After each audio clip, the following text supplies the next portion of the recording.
पाकिस्तान में एक बार फिर एयर स्ट्राइक हुई है। इस बार ये एयर स्ट्राइक ईरान की तरफ से की गई है। ईरान के एयर स्ट्राइक के बाद से ही पाकिस्तान बौखलाया हुआ है। वहीं दूसरी तरफ पाकिस्तानी मीडिया ने दावा किया है कि पाकिस्तान ने ईरान में कई आतंकवादी ठिकानों पर हमला किया है। यह हमला कब और कहां पर किया गया, इसे लेकर हालांकि कोई जानकारी सामने नहीं आ पाई है। ईरानी मीडिया की एक रिपोर्ट के मुताबिक ईरान ने अपने बॉर्डर पर फौज की तैनाती अचानक बढ़ा दी है। माना जा रहा है कि पाकिस्तान की फौज आतंकियों को ढाल बनाकर ईरान के खिलाफ जवाबी कार्रवाई कर सकती है। इसका असर दिखना भी शुरू हो चुका है। ईरानी समाचार एजेंसी IRNA के मुताबिक ईरान के रेवोल्यूशनरी गार्ड्स के एक सदस्य की पाकिस्तान और अफगानिस्तान की सीमा से लगे देश के अशांत दक्षिण पूर्वी प्रांत में गोली मारकर हत्या कर दी गई। चीन ने पाकिस्तान और ईरान दोनों से कहा है कि वो तनाव न बढ़ाएं, क्योंकि इससे दोनों देशों को नुकसान है। पाकिस्तान और ईरान दोनों ही शंघाई कोऑपरेशन ऑर्गेनाइजेशन यानी कि SCO के मेंबर हैं और चीन के करीबी ट्रेडिंग पार्टनर भी हैं। तो आइए समझने की कोशिश करते हैं कि ईरान ने पाकिस्तान पर हमला क्यों किया, आखिर दोनों देशों के बीच स्थिति यहां तक कैसे और क्यों पहुंच गई, और क्या पाकिस्तान पर हमला कर ईरान ने अपनी मुश्किलें और बढ़ा ली हैं। सबसे पहले जानते हैं ईरान ने पाकिस्तान पर हमला क्यों किया। दरअसल ईरान एक शिया बहुल देश है, जबकि पाकिस्तान में करीब 95% सुन्नी रहते हैं। पाकिस्तान के सुन्नी संगठन ईरान का विरोध करते रहे हैं। इसके अलावा बलूचिस्तान का जैश अल अदल आतंकी संगठन ईरान की सीमा में घुसकर कई बार वहां की सेना पर हमला करता रहा है। ईरान की सेना को रेवोल्यूशनरी गार्ड कहा जाता है। ईरान सरकार कई बार पाकिस्तान को आतंकी संगठनों पर लगाम लगाने की वार्निंग दे चुकी है। 2015 में पाकिस्तान और ईरान के रिश्ते बेहद खराब हो गए थे। तब ईरान के 8 सैनिक पाकिस्तान से ईरानी क्षेत्र में घुसे सुन्नी आतंकवादियों के साथ संघर्ष में मारे गए। ये आतंकी भी जैश अल अदल के थे। तब ईरान सरकार ने कहा था कि हमारी सीमा पर तैनात सैनिकों का पाकिस्तान से घुसे आतंकवादियों के साथ संघर्ष हुआ, हमारे 8 सैनिक शहीद हो गए, हम इस मामले में जवाबी कार्रवाई जरूर करेंगे। आज के दिन पाकिस्तान और ईरान के बीच जंग की आशंका जताई जा रही है, लेकिन एक समय तक दोनों एक दूसरे के लंगोटिया दोस्त हुआ करते थे। दोनों देशों के बीच लगभग 909 किलोमीटर लंबी सीमा है। इसका निर्धारण 1950 के दशक में आपसी सहमति से हुआ था। ये सीमा पाकिस्तान के बलूचिस्तान प्रांत को ईरान के सिस्तान बलूचिस्तान से अलग करती है। पाकिस्तान भारत से अलग होकर 14 अगस्त 1947 को बना था। उसी रोज ईरान ने पाकिस्तान को मान्यता दे दी थी। फिर डिप्लोमेटिक संबंध स्थापित किए गए। फरवरी 1955 में नेटो की तर्ज पर सेंट्रल ट्रीटी ऑर्गेनाइजेशन यानी कि सेंटो की स्थापना हुई। पाकिस्तान और ईरान दोनों इसके मेंबर थे। 1965 और 1971 में भारत और पाकिस्तान के बीच जंग हुई। इसमें ईरान ने पाकिस्तान की मदद की। 1965 के युद्ध में पाक फाइटर जेट्स बचने के लिए ईरान भाग जाते थे और वहां उन्हें शरण भी मिल जाती थी। यहीं पर ईरान उन जेट्स में ईंधन भरा करता था। रेजा शाह पहलवी के शासनकाल में ईरान पाकिस्तान का सबसे बड़ा डोनर था। फिर 1980 में ईरान इराक जंग शुरू हुई। तब पाकिस्तान ने ईरान का साथ दिया। इसी समय अफगानिस्तान में सोवियत संघ घुसा। मुजाहिदीनों ने जंग शुरू की, उन्हें पाकिस्तान का साथ मिला। पैसा अमेरिका, सऊदी अरब और दूसरे सुन्नी इस्लामी देशों से आया। 1980 का दशक बीतते बीतते ईरान इराक युद्ध खत्म हो गया। सोवियत संघ को भी अफगानिस्तान से निकलना पड़ा। फिर अफगानिस्तान में नई लड़ाई शुरू हुई। मुजाहिदीन आपस में लड़ने लगे। पाकिस्तान ने उनको साधने की कोशिश की। वो अफगानिस्तान में किंग मेकर की भूमिका हासिल करना चाहता था। बात नहीं बनी तो तालिबान बनाने में मदद की। 1996 में तालिबान ने काबुल पर कब्जा कर लिया। तालिबान सुन्नी इस्लामिक गुट है। उसने शिया मुसलमानों को निशाना बनाना शुरू किया, जिसके चलते ईरान नाराज हो गया।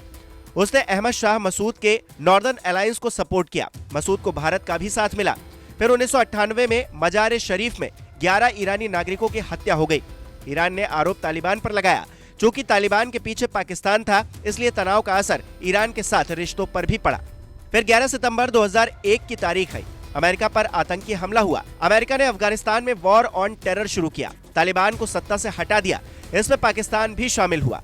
उसको खुद को तालिबान से अलग दिखाना पड़ा। इस घटनाक्रम ने ईरान, पाकिस्तान और अमेरिका को एक कतार में लाकर खड़ा कर दिया। कुछ समय तक ईरान ने वॉर ऑन टेरर को भी सपोर्ट किया, लेकिन अमेरिका के साथ उसकी पुरानी रंजिश भारी पड़ी। ईरान अलग हो गया। वॉर ऑन टेरर खत्म अगस्त 2021 में हुआ। तालिबान की सत्ता में वापसी हुई। उसने वादा किया कि अपनी जमीन का इस्तेमाल आतंकी गतिविधियों के लिए नहीं होने देगा। इस बार भी तालिबान को पाकिस्तान का साथ मिला, मगर ये उसकी भूल थी।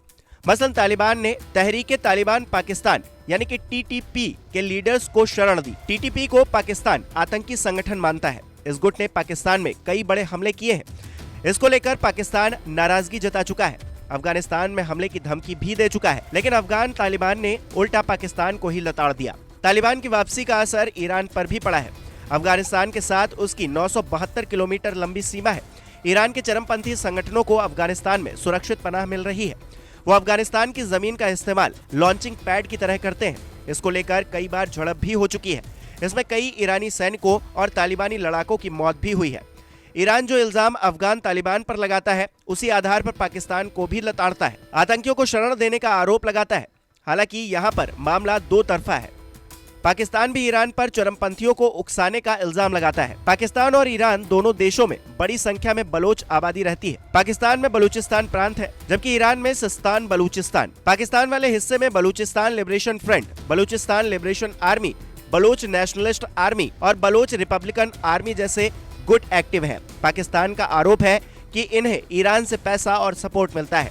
ईरान वाले हिस्से में जंदुल्लाह और जैश अल अदल जैसे गुट काम करते हैं। ईरान का आरोप है कि उनको पाकिस्तान का साथ मिलता है। मामले में जानकार कहते हैं कि दोनों देश एक दूसरे के चरमपंथी गुटों का इस्तेमाल अपने हितों के हिसाब से करते रहे हैं। इसका पुराना इतिहास भी है। नतीजतन पाकिस्तान ईरान के सीमाई इलाकों में हिंसा बढ़ी है।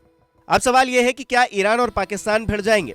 तो ईरान पिछले 2 दिनों से दूसरे देशों पर अटैक कर रहा है। 15 जनवरी को उसने इराक और सीरिया में बमबारी की और कहा कि हमले में मोसाद के अड्डों और इस्लामिक स्टेट को निशाना बनाया गया। सीरिया में तो ईरान के समर्थन वाली सरकार चलती है। वहां के राष्ट्रपति बशर अल असद को ईरान का सपोर्ट मिला हुआ है, लेकिन ईरान ने नाराजगी जताई।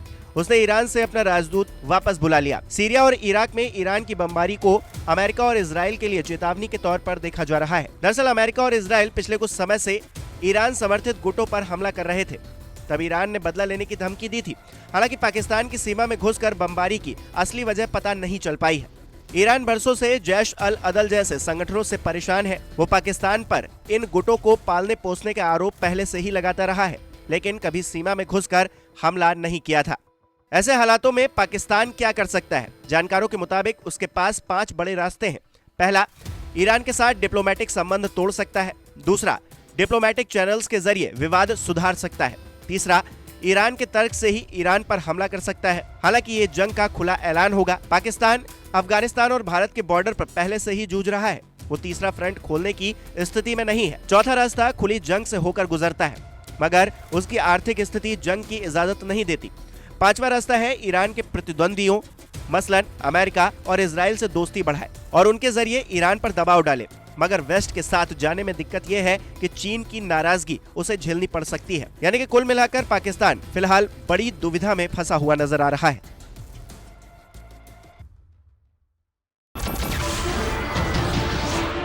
नमस्कार, मैं हूं मानक गुप्ता।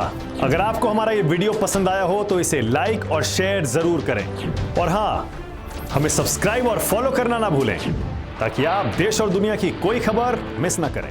तो जुड़े रहिए हमारे साथ और देखते रहिए News 24।